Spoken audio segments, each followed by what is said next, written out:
regreso, y esta vez con un invitado de lujo, el señor expresidente de la República de Colombia, Álvaro Uribe. Con él vamos a conversar sobre diversos temas. Señor presidente, muy buenas tardes. Don Enrique, muy buenas tardes. Un saludo a usted y a toda su teleaudiencia. Muchísimas gracias por esta oportunidad que nos da. Señor presidente, ¿quién está ganando la guerra en América Latina? ¿Los gobiernos democráticos, el narcotráfico? En Colombia se demostró que se puede derrotar ese fenómeno criminal del narcotráfico, razonablemente, sin llevar a la cárcel al consumidor al hospital. Se necesitan políticas de prevención educativas, al distribuidor, al traficante, a la cárcel. Pero hay una simbiosis, hay una sociedad entre el terrorismo y el narcotráfico en América Latina. México es una terrible expresión de eso, el Perú empieza a hacerlo, Colombia quizás deja una parte en el narcotráfico, pero mantiene lo del terrorismo. ¿Cómo derrotamos eso? La simbiosis no se puede poner en duda. Colombia todavía tiene terrorismo porque tiene narcotráfico. Si algo diferencia el terrorismo de hoy de lo que fueron las insurgencias latinoamericanas que en algo las legitimaron, es que esas insurgencias tenían una orientación política. La FARC en Colombia empezó con una cartilla comunista en los años 60 y hoy es un movimiento predominantemente de mercenarios de narcotráfico. ¿Cómo enfrentarlo? ¿Es la policía la que debe enfrentar al narcotráfico? ¿Son las Fuerzas Armadas? Todos. En Colombia inicialmente se cometió el error de excluir al ejército de esa lucha. Y el narcotráfico creció enormemente, la policía sola no pudo. Y el narcotráfico llegó a amenazar la institucionalidad democrática. Se ha dicho que las fuerzas militares tienen como misión proteger al país de la agresión externa, proteger la soberanía del país, pero el narcotráfico puede producir unos fenómenos devastadores de la soberanía a través de la destrucción de la institucionalidad democrática. Es un fenómeno doméstico, de conexión internacional, que arriesga a destruir la soberanía. Hay que enfrentarlo con todas las fuerzas. Pero tenemos Fuerzas Armadas preparadas para ello, tenemos inteligencia preparada para ello, presupuestos, recursos.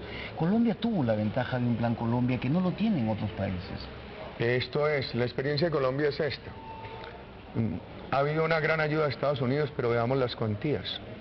Este año, si no me equivoco, el Plan Colombia debe tener un aporte norteamericano de 300 millones de dólares. Pero el presupuesto de seguridad de Colombia es de 11.000 millones de dólares.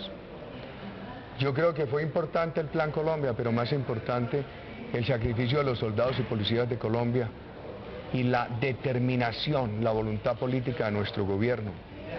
Ayuda externa sin voluntad política doméstica es inútil. ¿Qué cosa le toca o qué parte le toca a la sociedad civil? Y no estoy hablando de la población, sino de las autoridades civiles. La Fuerza Armada y la Policía tienen un papel, pero ¿qué le toca a las autoridades, desde el presidente de la República, los ministros de Estado, los alcaldes? ¿Qué papel juegan? En los gobiernos democráticos, las Fuerzas Armadas, me refiero a las fuerzas militares y policía, su subalternidad y profesionalismo las convierte en subordinados de la autoridad civil. Entonces la autoridad civil tiene que dirigirlas, darles ejemplo, orientarlas. Sin la voluntad, sin la dirección de la autoridad civil, las Fuerzas Armadas no pueden actuar, no van a ser eficaces. Ahora esta política necesita muchos ingredientes. Por ejemplo, una falla que creo que ha habido es que en la cumbre de Cartagena se pusieron inicialmente a pedir legalización, pero no pidieron cuentas. Habría sido la oportunidad para preguntarle a cada país, ¿usted qué está haciendo? Preguntarle a los Estados Unidos y a la Unión Europea, díganos ustedes qué están haciendo para evitar el tráfico de armas, el tráfico de precursores químicos. En Colombia, en el gobierno nuestro, a cada momento dábamos informe sobre cuántos bienes se había acumulado en el proceso de extinción del dominio de la riqueza ilícita. Hay que preguntarle a los Estados Unidos y a Europa, ustedes qué cuenta nos dan, qué han hecho para extinguir la riqueza ilícitamente adquirida con recursos del narcotráfico. Nosotros cumplimos una tarea en contra del lavado de activos, Hay que preguntarle a todos los países y a los desarrollados, ¿ustedes qué hacen en contra del lavado de activos? Corrupción. ¿Tenemos narcoestados en América Latina? ¿Ya penetró el narcotráfico a nuestras estructuras del Estado? Esto es, si no se le enfrenta, las penetra. En Colombia el narcoterrorismo, FARC, ELN, paramilitares, estaban penetrando las estructuras del Estado y estaban eliminando las garantías democráticas. En alguna forma se habían perdido derechos políticos, no porque los gobiernos los anularan o los limitaran, eran gobiernos democráticos, sino porque avanzaba tanto el poder del terrorismo que en muchas regiones la política se tenía que someter a criterio del terrorista, so pena del asesinato. Habían desplazado la justicia. En muchas partes ya no ejercía la justicia el fiscal o el juez, era reemplazado por el cabecilla narcoterrorista. Entonces, si no se enfrenta a estos fenómenos, penetran al Estado y destruyen la institucionalidad democrática. Pero la corrupción y el brazo del narcotráfico entra a través de los partidos políticos, también de las autoridades, entra a través de muchos mecanismos que, como usted dice, están, por ejemplo, desde el lavado de activos hasta la participación política. ¿Qué hacemos? Ellos imponen la corrupción a sangre y fuego, por eso hay que enfrentarlos. ¿Cómo? La política tiene que ser integral, ya me refería. Nosotros enfrentamos la producción, la enfrentamos con fumigación y con erradicación manual. Creamos familias guardabosques, le decíamos a las familias de la selva, no destruyan la selva para sembrar coca, cuiden la selva y les pagamos por cuidarla. Nosotros extraditamos 1.200 narcotraficantes. En los últimos 3 años de nuestro gobierno intervinimos en 15.000 bienes para extinción de dominio, modificamos las leyes de extinción de dominio. La lucha tiene que ser integral. Cuando yo llegué a la presidencia, algunos decían que el narcotráfico podía representar el 5% del PIB de Colombia. Cuando terminamos ya era desestimable. O sea que tiene que ser una lucha integral.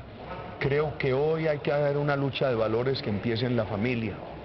Yo le decía esta semana a los estudiantes del Callao, mire, lo que distingue al ser humano, y lo quiero decir a sus televidentes jóvenes, don Enrique, lo que distingue al ser humano de los otros seres de la naturaleza es que el ser humano es libre, porque tiene fuerza de voluntad, tiene control sobre voluntad. Las drogas alienan al ser humano, le hacen perder el control sobre sí mismo, lo esclavizan y lo vuelven un peligro para la sociedad. Algunos dicen, hay que permitir las drogas en aras de la libertad. Perdón, las drogas lo que hacen es anular la libertad. Les voy a contar un caso bien triste. El 100% de los sicarios arrestados en Colombia, después de cometer un asesinato, los exámenes indican que esos sicarios han obrado bajo el efecto de las drogas ilícitas. ¿Usted está totalmente en contra de una legalización? A ver, ¿para qué es la legalización? Yo he leído a los legalizadores que no quieren llevar al consumidor a la cárcel. Yo estoy de acuerdo con eso. En Colombia no se lleva al consumidor a la cárcel. Hay que llevarlo al hospital. Deberíamos tener una política más eficaz de rehabilitación. Para eso no hay que legalizar. Dicen, es que si legalizamos, el adicto ya no le va a dar plata al narcotraficante. Puede crecer tanto el consumo que los consumidores sociales mantengan el negocio del narcotráfico. Y dicen, le cobramos impuestos y con eso rehabilitamos. Puede crecer tanto la necesidad de rehabilitación que los impuestos no alcancen. El narcotráfico a cualquier precio es un enemigo de la selva. Usted sabe que Colombia y Perú son países amazónicos. En Colombia el narcotráfico ha destruido 2 millones de hectáreas. Si usted me dice hay que hacer políticas sensatas, por ejemplo, sustitución de cultivos, que los campesinos, las comunidades no se dejen penetrar por el narcotráfico para tumbar la selva, vuelva a las familias guardabosques, págueles por eso. Estoy de acuerdo con todo eso, para eso no hay que legalizar. Yo diría que la política tiene que ser rehabilitación al consumidor sin perjuicio de imponerle, por ejemplo, multas como en Portugal. Si usted es consumidor y no permite que lo rehabiliten, lo multamos o le retiramos el pase de conducción de vehículos. Una gran política de prevención frente a la comunidad, de valores de familia. Y finalmente, toda la firmeza para llevar a la cárcel al traficante, al distribuidor. Señor presidente,